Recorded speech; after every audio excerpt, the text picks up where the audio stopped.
আসসালামু আলাইকুম। আমি রায়হান আহমদ, সভাপতি, প্রতিষ্ঠাতা বিশ্ব মানবাধিকার রক্ষা সংঘ।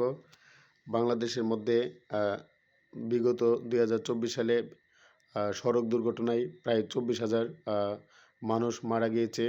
বাংলাদেশের শীর্ষস্থানীয় টেলিভিশন চ্যানেল সময় television, independent television, ৭১ television, channel 24, news 24 এর খবর এবং বাংলাদেশের শীর্ষস্থানীয় প্রিন্ট মিডিয়া প্রথম আলোর খবর। বাংলাদেশের সড়ক দুর্ঘটনা বা রোড অ্যাক্সিডেন্ট কীভাবে কমানো যায় সেই জন্য আমাদেরকে দ্রুত পদক্ষেপ নিতে হবে। বাংলাদেশের যেই অন্তর্বর্তীকালীন সরকার, ইন্টারিম গভর্নমেন্ট অফ বাংলাদেশ, অবশ্যই কীভাবে সড়ক দুর্ঘটনা রোধ করা যায় সেই জন্য দ্রুত পদক্ষেপ নিতে হবে। সড়ক দুর্ঘটনার জন্য আমি কয়েকটি বিষয়কে ইন্ডিকেট করব। চালকদের অসচেতনতা,